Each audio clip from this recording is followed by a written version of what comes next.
to Voices of the West. Today we are joined by, well, by popular demand, Ken Farmer again. Ken, welcome back. Thank you, sir. Enjoyed being here. Glad to have you back, as always, on things. As I mentioned last time, barely got a chance to ask even a portion of the questions I had for you, but wanted to pick up a couple of them today.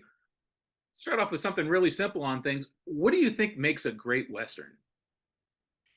Characters, first and foremost. I don't think the story has a whole lot to do with it. You know, people watch certain TV shows, they read certain books for their characters that they like to see. They don't care what they do, what they get into. They just enjoy watching the characters interact. Mm-hmm. How do you feel is the best way to come up with a character like that? It's called the imagination. That broad expanse. When I teach creative writing, and I've had that same question asked, and I said, I can teach you how to write, how to create, how to make a story, and first act, second act, third act, character arc, story arc, all that crap. But I cannot teach you creativity that you're born with. However, it's just like a muscle. If you exercise it, it gets bigger. Very much, yes. So you have to practice creativity in order to be creative. Damn, I better write that down. I hadn't heard. Put that in the big sign behind the desk there with you. Yeah. I never know what I'm going to say. That's why I usually say, glad somebody's recording this. I may say something I haven't heard before. So in the process of trying to create a great Western, you think it's all character and not actual thematic elements of the environment? No. That's how you can basically write a modern Western? You can be anywhere. You can be in the summertime. You can be in the wintertime, in snow and ice, and hot enough to fry an egg on a rock.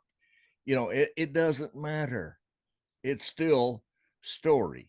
Now, you do have to create interesting situations. And again, I emphasize create interesting situations. It is not, like I told you before, I'm a pantser, pure and simple, which can be likened.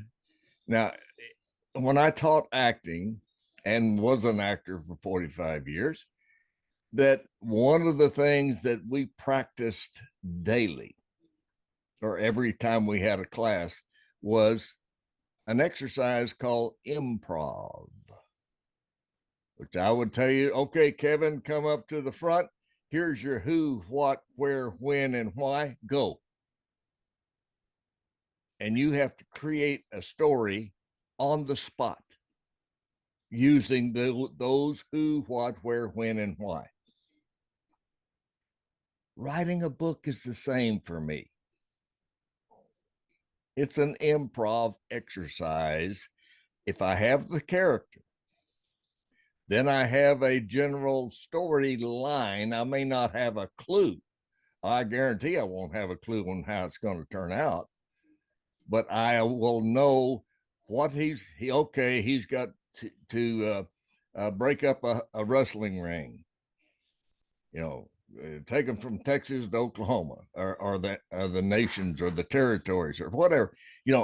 I just start with the basic parameters and the character and let them tell the story. I have no clue what he's going to do.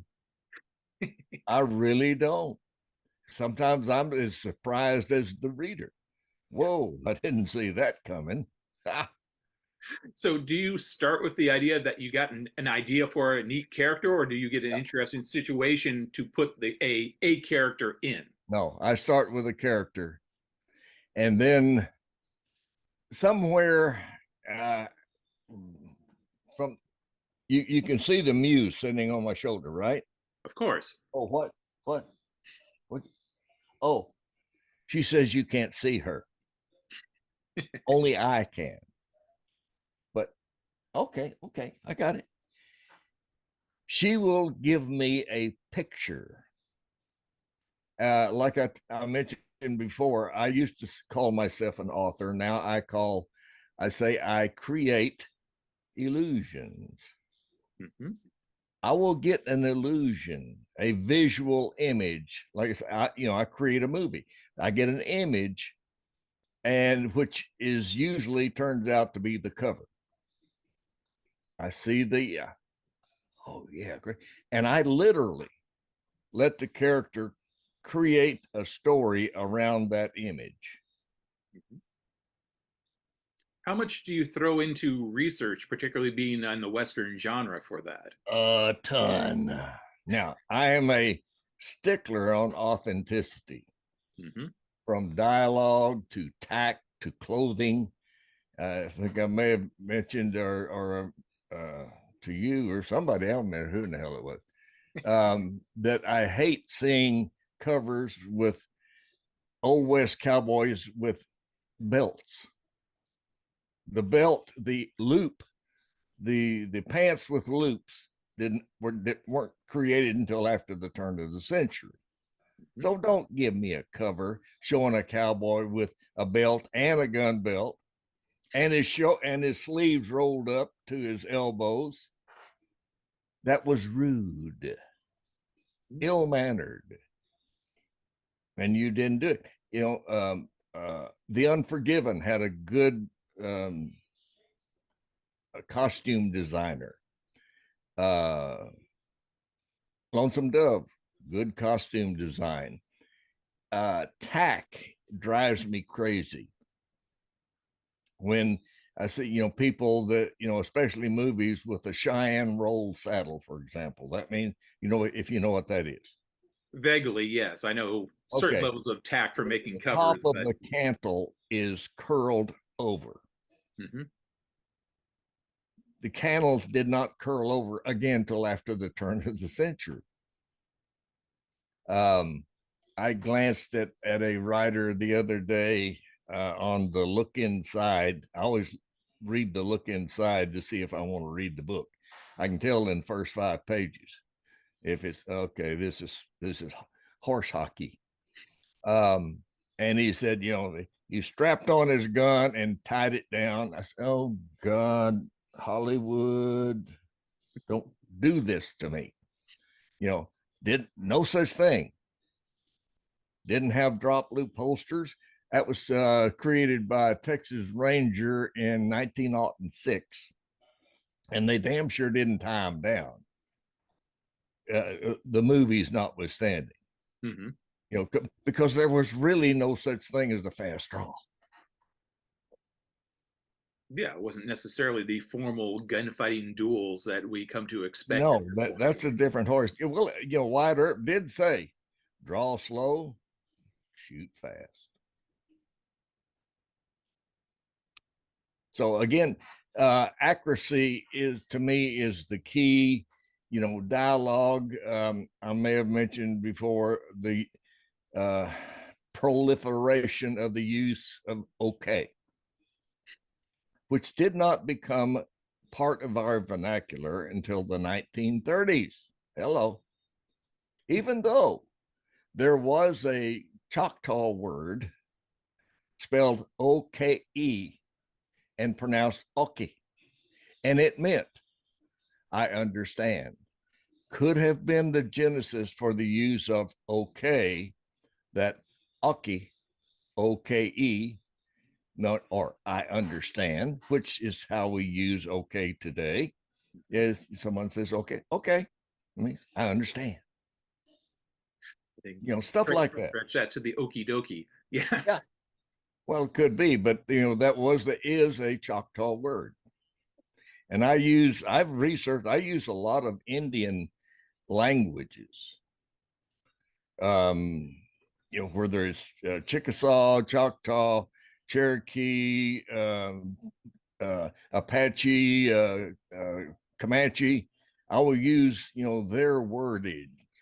I was amazed when I was doing some research on the Chickasaw, and they are what is known as part of the Muskegon Confederation, or the generality as far as their language. And they have a word, an expression that would translated in English would be "go with God," but the Chickasaw word was Jehovah Bayachi. They do like Spanish. They put the subject first. Jehovah. What does that sound like? Jehovah. For God. Jehovah. Oh, it's very Jehovah type. Yes. It's very similar to our word Jehovah, or not ours, but that is the Latin, the Greek translation from Latin. But the Jewish word besides Yahweh and Jehovah and Elohim and all of those. But anyway, Jehovah and Jehovah, and they have used that word for 1,000 years, long before the white man came. Mm-hmm. Where'd that come from? Kinsabe. Curiously similar, yes. A little too. I do not believe in coincidence. Ain't no such animal. Absolutely. In my opinion. So, what do you feel is the most underexposed or underdeveloped part of the Old West that could be explored better? The dialogue, more than likely. A lot of writers today write too damn much of it. It don't say much. I did a movie with Gene Hackman called Uncommon Valor. Oh, yes. And everybody said, oh, you can't get along with Gene. He's a real horse's rear end. And I said, never had a problem. So we met and we discovered we're both Marines. So, we got along great. Marines just we get along. And anyway, I looked at his script and that was laying in his chair, and he had, I swear to God, about half of the dialogue was marked out with a black mark slot. Gee, how come you do that? And he was removing dialogue. He says, if you can show it, don't say it. Darn straight. And I will write, and I can write visual imagery that he glared at him, or he gave him the side eye with a steely glance, or raised his eyebrows. Okay. So I do not have to say. That's why I told you, I never use tags, ever. He said vehemently, he commanded, he demanded. I never, ever, he said, that's never in one of my books, ever. Not anymore. I stopped using that about 10 novels ago. And it took me a little while to learn the process of using the right action line rather than he said. He strapped on his gun belt and said. We already know who did it, who's saying the words. Why say he said? I don't care what names unmentioned say about that he said is invisible. Horse hockey. It is not. It's a repeated word.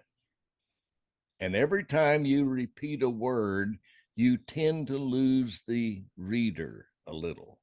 So every time you say, he said, that is you talking, not the character.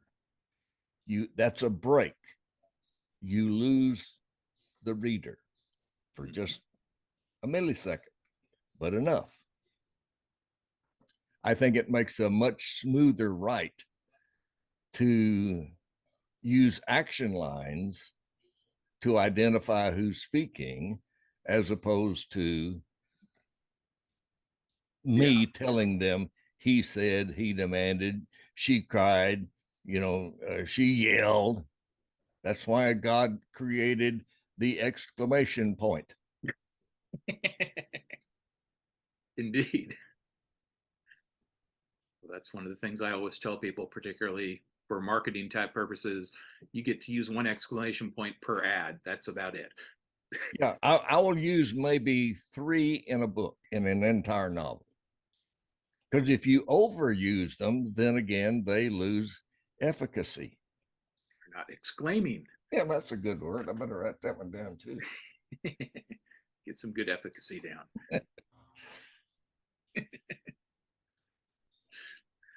So in terms of Westerns, is there any particular type of story you've always wanted to see done or turned into a script or something like that you haven't seen yet? I know. I think I've pretty well seen them all, and like I said, I've got all of Louis L'Amour's books, all of Zane Grey's books, Edgar Rice Burroughs. Louis L'Amour got to a point that his stories were pretty formulaic. Mm-hmm. Repeated the pretty same damn thing over and over and over again. But you read it for the characters. Yeah. Lead for the character, and the rest is just the dressing that goes on around the character doing what the character does. Yeah. Speaking of that shortage of dialogue, one of the best out there is a guy named Tel Cotton. Love the way he writes dialogue. Keep it short, keep it simple. Very. I mean, you say, you hungry on something to eat? Just don't have to give it a long, well, what do you think? Or yeah, of course, I haven't eaten since breakfast or whatever. It's been 5 days since I left San Antonio. Yeah. I don't care. It's just, that's just all you need. Shrug. And, John Wayne said, talk low, talk slow, and don't say much. Very true. So I guess I put a lot of movies because, I knew a lot of good actors, and that's why, to me, dialogue is so easy for me. That's all I have looked at for the last 50 years. Would you say that dialogue. Part of your training and all of that is you've been reading scripts, you've been seeing things via what was a screenplay, which has no real action cues at all to begin with. It's up to you and the director to basically hash that all out. Yeah, the director, the art director, the sound engineer. Hey, we need to hear those hoof beats, or the horses coming, and whatever. However, as a writer, I got to create all that so that you see all those things. You see, hear, feel, taste, and smell all those things. I want you in the story, not outside over here looking at it and listening to it. I want you in it. If it's hot and sweltering, I want you to sweat a little bit. Any way I can put you inside the story, I'm going to do it Absolutely. as best I can. And dialogue does not need to be the way that you describe things at all. Mm-mm. It's always the first thing of screenwriting too, is if you can see it, you don't write it. That's right. That's why they have establishing shots and all that kind of stuff. Mm-hmm. And, I can do that with, I will put a scene header, little like a mini title Mm-hmm. at, Jameson House or Creek Bank. And then I'll write the scene because, most of my books, except my Southern Noir Mysteries, are third person omni, which means that I am going to have a omniscient presence as a writer, and I see everything. I'm just telling you what's happening, but without saying in first person, as you know, I got out and closed the door. You never use I, of course, in third person. It's he, they, whatever. But it is creating that scenario so that you're like watching it, all of this, and here you're watching it and you're hearing it as it happened. Mm-hmm. You become the fourth wall, so to speak, using theatrical terminology. Yeah, technically, you're the audience that's watching the story unfold. Yeah. I did a play in LA one time that's known as intimate theater, using the English pronunciation, theater, in which the maximum number of seats is 95. And usually the stage stopped about 4 feet from the first row. So there's people almost can prop their heels up on the front of the stage. Mm-hmm. And they'll talk to you. They'll literally talk. And you can really feel that.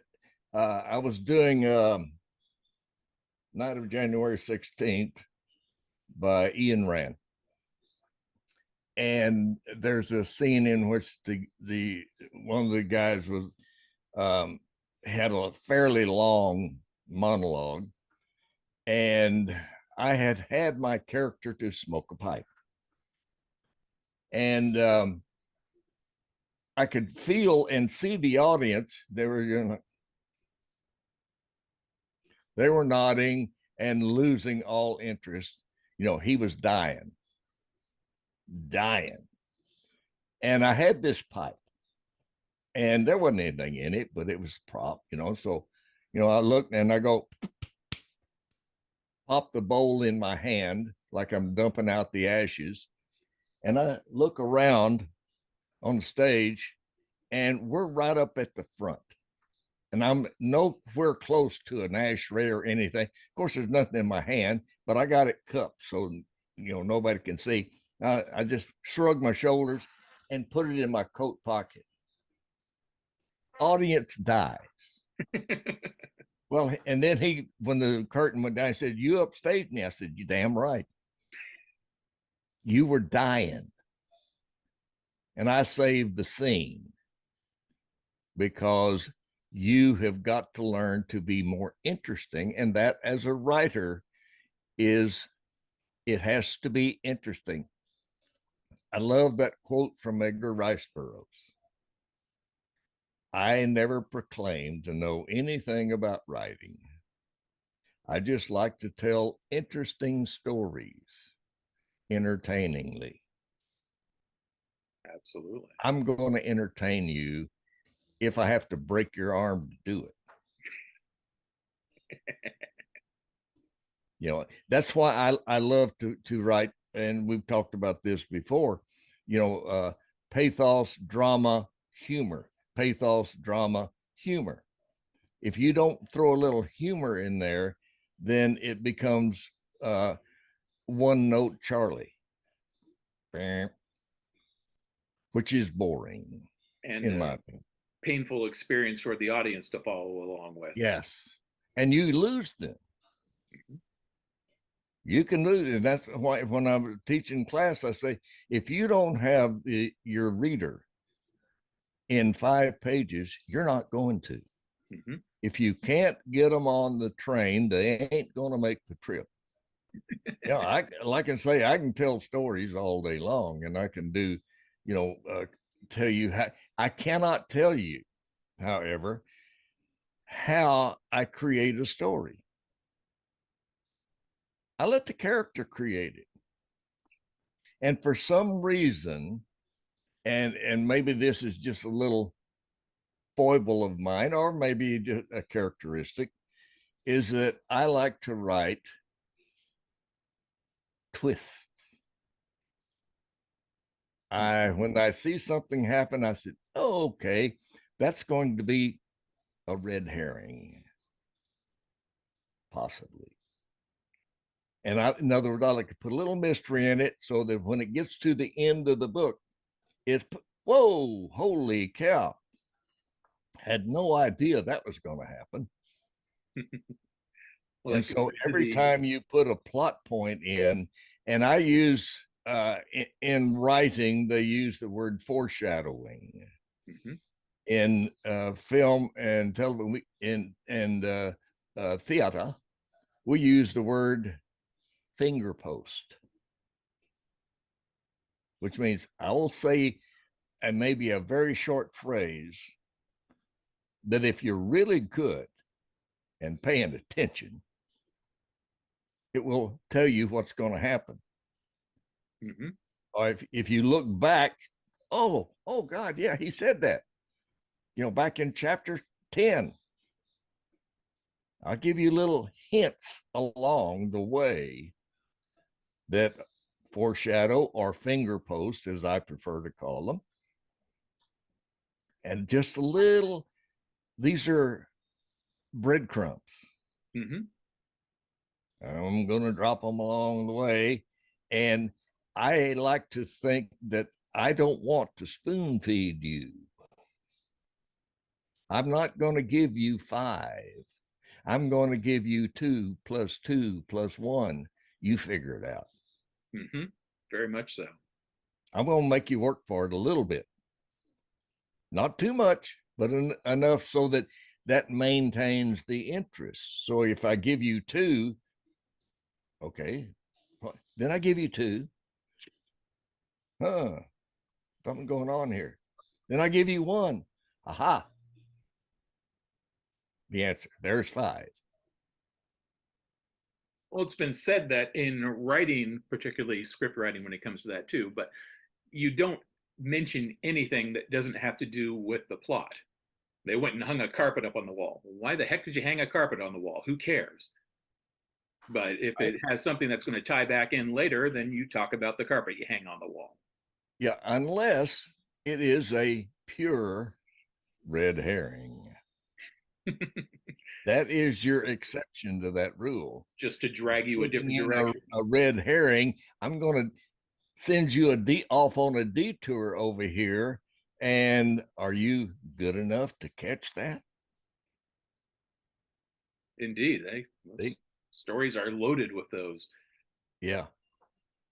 So that's why I like the red herrings and the little twists, little things that to throw you off balance. Mm-hmm. Like a boxer. I'm going to sit there and play with you, or Muhammad Ali would do the shuffle, or what. That was a distraction. And I like to distract on occasion in the story. But I'm going to have, try to write a lot of action with reasoning and, cliffhangers. I love cliffhangers at the end of chapters. Yeah. Because I want you open to the next chapter, but I ain't going to tell you right away. In that next chapter, it may be several scenes on into it before I tell you what happened at the end of chapter 6. You ain't going to bed tonight with this book. Yeah. No, I want you to stay up and read. And I will Absolutely. string you along and say, okay, I'm not going to tell you what happened. I read the damn book. I'm not going to tell you.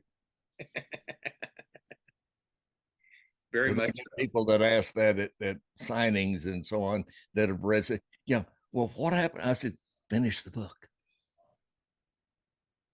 I ain't going to tell you what's going to happen. And my And wife when routinely I stays up write, all night with that. yeah, She when I starts a write, book I and don't know what's going to happen. hmm I just don't. I sit down today and I will read. I do the Hemingway thing. I'll go back and read the previous chapter of what I had written to see where in the heck I am. get yourself up to speed of what's Bring happening it up next. to speed and sit down and write some more. I wrote a chapter. Let's see, what's today? I wrote a chapter Monday. I wrote a chapter Tuesday, and about 2/3 of a chapter on Sunday. And then I decided I would rest the rest of the afternoon because I'm writing 2 books at once. hmm I'm writing a Southern Noir Mystery, and I'm writing book 3 of the Coal Train classic Western series that Yes, indeed. Dusty Saddles will be publishing, as well as the book 9 of the Southern Noir Mystery. Nick All coming to us. wants Yes. to publish that, and I'm about 10 pages from ending that. Very good. Then you got to figure out what you're working on after that. No clue. Well, yeah, I do. He wants me to write a book with Casey Nash. Oh, good. Casey Nash is excellent.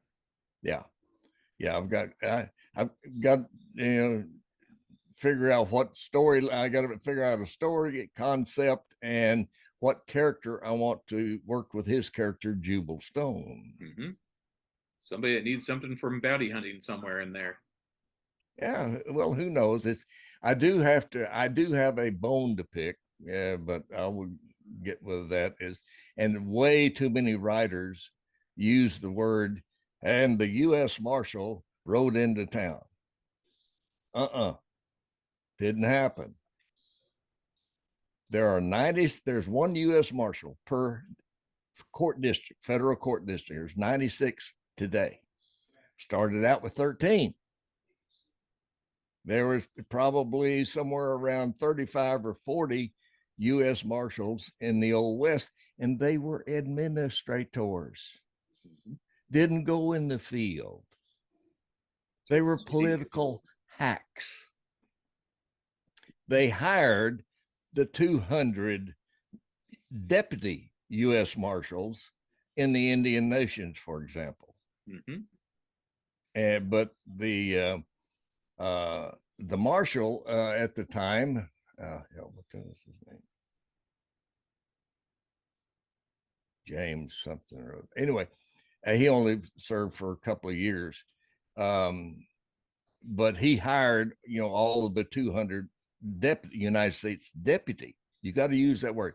He's a deputy U.S. Marshal, not a U.S. Marshal, because they didn't go out and arrest the bad guys and the miscreants or anything else.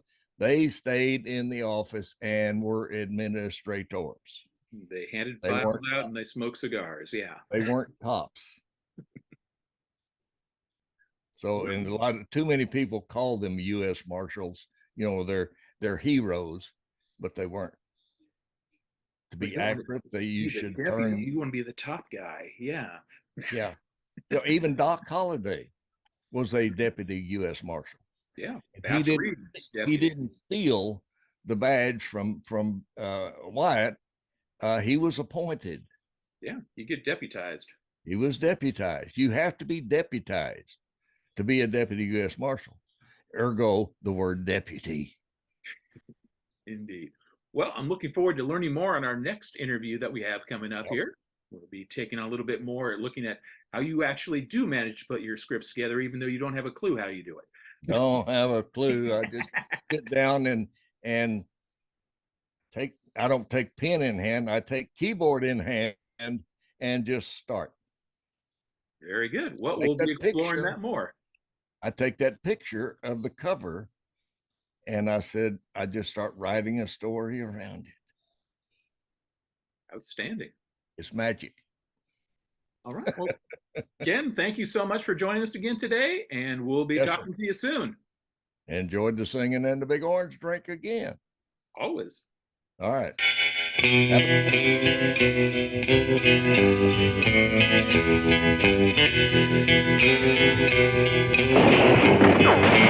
a